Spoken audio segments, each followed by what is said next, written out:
13 अक्टूबर 1935 का दिन येवला में अछूत समझे जाने वाले हजारों लोगों के सामने बाबा साहेब भीमराव आम्बेडकर ने घोषणा करते हुए कहा, मैं हिंदू के रूप में पैदा जरूर हुआ हूं, लेकिन हिंदू के रूप में हरगिज नहीं मरूंगा।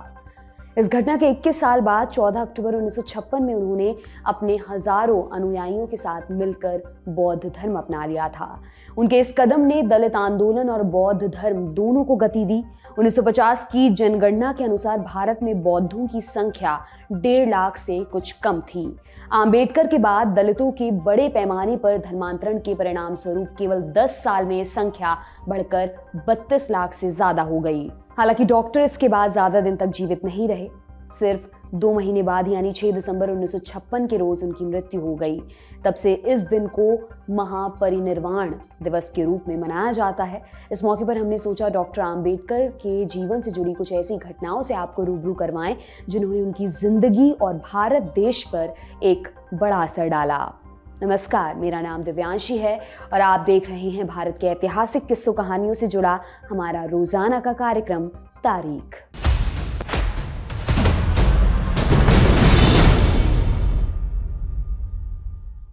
सबसे पहले उस किस्से के बारे में सुनिए जिसने 9 साल के आम्बेडकर को जाति के बारे में पहली बार सोचने के लिए मजबूर किया। इस घटना का जिक्र डॉक्टर आम्बेडकर ने अपनी आत्मकथा वेटिंग फॉर वीजा में किया है। साल 1901 की ये बात है। डॉक्टर आम्बेडकर का परिवार तब सतारा में रहता था। उनकी मां की मृत्यु हो चुकी थी और पिता फौज से रिटायर होने के बाद कोरेगांव में खजांची की नौकरी करने लगे थे। एक बार गर्मियों की छुट्टी में उनके पिता ने आम्बेडकर को उनके भाई बहनों समेत कोरेगांव बुलाया। सब लोग रेलवे स्टेशन पर पहुंचे। वहां से ट्रेन मसूर तक गई, जो कोरेगांव का सबसे नजदीकी स्टेशन था। पिता ने लिखा था कि वो स्टेशन पर चपरासी को भेज देंगे, लेकिन आम्बेडकर और उनके भाई बहन स्टेशन पर ही खड़े रह गए। अगले 1 घंटे तक कोई भी नहीं आया।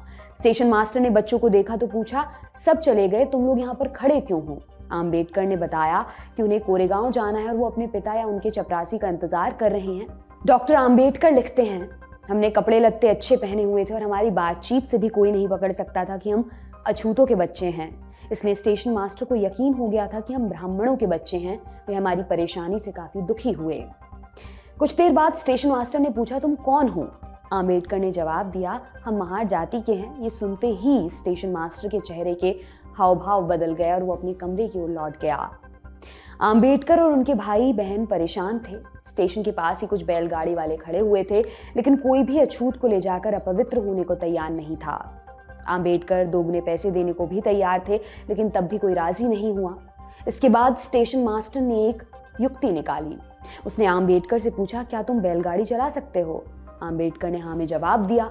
स्टेशन मास्टर ने एक गाड़ी वाले को पेशकश की कि वो दोगुने पैसे लेगा, लेकिन बैलगाड़ी चलाएगा नहीं, बस साथ साथ चलता रहेगा। आम्बेडकर और उनके भाई बहन गाड़ी में बैठ गए। गाड़ी अपने रास्ते चलने लगी और चलते चलते रात हो गई। सबके लिए घर से टिफिन रखा गया था, लेकिन पीने के लिए पानी नहीं था। कुछ देर बाद उन्हें एक चुंगी वाले की झोपड़ी दिखाई दी। आम्बेडकर ने सोचा कि उससे पानी मांगा जाए। आम्बेडकर पानी लेने जा ही रहे थे कि बैलगाड़ी वाले ने चेताया, चुंगी वाला हिंदू है, वो महारों को पानी नहीं देगा। उसने कहा, उसे बताना कि तुम मुसलमान हो, शायद पानी मिल जाए। आम्बेडकर ने चुंगी वाले से पानी मांगा। चुंगी वाले ने सवाल पूछा, कौन हो? आम्बेडकर ने जवाब दिया, मुसलमान हैं। आम्बेडकर अच्छी खासी उर्दू बोल सकते थे, लेकिन इससे भी उनका काम नहीं बना। चुंगी वाले ने उनसे कहा, तुम्हारे लिए पानी नहीं है, दूर पहाड़ी पर है, वहां से ले आओ। अब तक काफी रात हो चुकी थी। पहाड़ी पर जाना अब संभव नहीं था, इसलिए सबने बैलगाड़ी को खोलकर उसमें बिस्तर डाला और सब वहीं पर सो गए। आम्बेडकर लिखते हैं, मेरे दिमाग में चल रहा था कि हमारे पास भोजन काफी है, भूख के मारे हमारे पेट में चूहे दौड़ रहे हैं, लेकिन पानी के बिना हमें भूखे सोना पड़ रहा है और पानी इसलिए नहीं मिल सका क्योंकि हम अछूत हैं। जब ये घटना घटी तब आम्बेडकर 9 साल के थे। वो लिखते हैं कि इस घटना ने उनके दिमाग में गहरा असर डाला। ऐसा नहीं था कि उन्हें पहली बार छुआछूत का सामना करना पड़ रहा था। स्कूल में वो बाकी बच्चों के साथ नहीं बैठ सकते थे, उन्हें एक कोने में अकेले बैठना पड़ता था। वो अपने साथ एक बोरा लेकर आते थे जिसे सफाई करने वाला भी नहीं छूता था। पानी पीने के लिए भी एक चपरासी उन्हें घड़े से पानी निकाल कर देता था। अगर चपरासी ना हो तो उन्हें प्यासा ही रहना पड़ता था। यहाँ तक कि धोबी भी उनके कपड़े नहीं धोते थे। छुआछूत के चलते नाई भी उनके बाल काटने से इनकार कर देते थे। लेकिन इससे पहले आम्बेडकर के मन में कभी ये सवाल नहीं उठा था कि ऐसा हो क्यों रहा है। आम्बेडकर लिखते हैं, अब तक मुझे लगता था कि छुआछूत एक सामान्य चीज है। कुछ लोग होते हैं जिन्हें दूसरे लोग छूना नहीं चाहते। इस अनुभव ने उन्हें जातिवाद और छुआछूत को एक नए नजरिए से देखने के लिए मजबूर कर दिया। उनके मन में पहली बार ये सवाल उठा कि छुआछूत का कारण क्या है।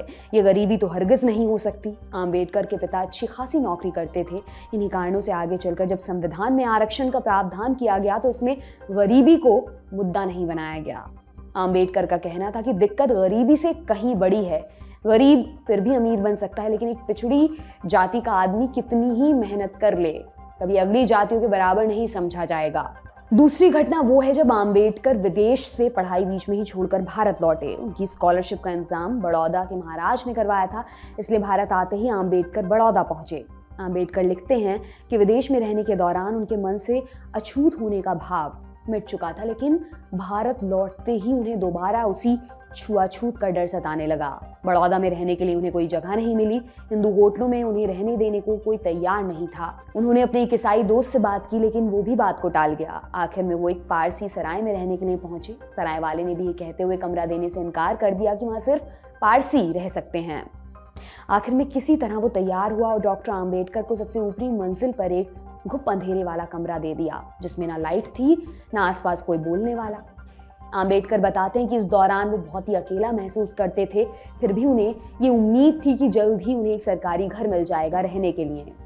आम्बेडकर कुछ दिन तक उसी सराय में रहे। अंत में एक रोज 10-12 पारसी आए और आम्बेडकर को कमरे से निकाल दिया। इस घटना के बारे में आम्बेडकर ने लिखा है, उस दिन मुझे एहसास हुआ कि जो आदमी हिंदुओं के लिए अछूत है वो पारसियों के लिए भी अछूत है। अब चौथी और शायद आम्बेडकर के जीवन की सबसे महत्वपूर्ण घटना सुनिए। ये बात सन 1927 की है।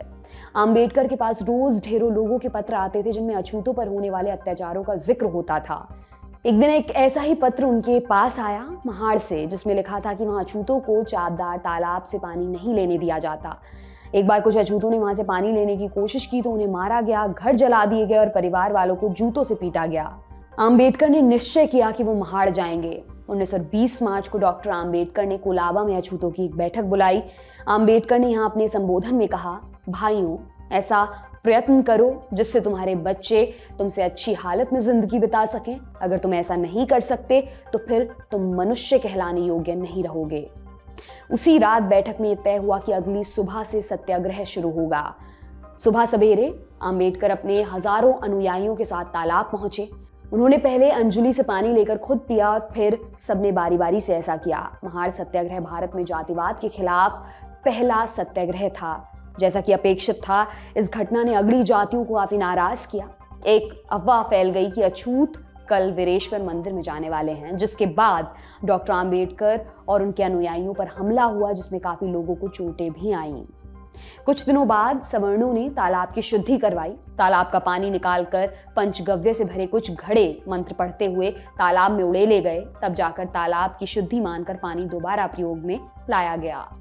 डॉक्टर आम्बेडकर का सत्याग्रह यहीं पर समाप्त नहीं हुआ। इसके 9 महीने बाद 24 दिसंबर 1927 को महाड़ में एक और सत्याग्रह की तैयारी हुई, लेकिन इससे पहले ही कुछ सवर्णों ने अदालत जाकर तालाब पर अपना दावा ठोक दिया। आम्बेडकर कानून का सम्मान करते थे, इसलिए अदालत का फैसला आने तक उन्होंने सत्याग्रह को टाल दिया। अदालत में ये मुकदमा 10 सालों तक चला। 1937 को बंबई हाईकोर्ट ने अछूतों के पक्ष में फैसला देते हुए उन्हें चापदार तालाब से पानी लेने का हक सौंप दिया। इसी के साथ आज का तारीख का एपिसोड यहीं पर समाप्त होता है। आज के लिए इतना ही। अब मुलाकात होगी अगले एपिसोड में, यानी कल। तब तक के लिए जुड़े रहिए दी लंदन टॉप से। शुक्रिया।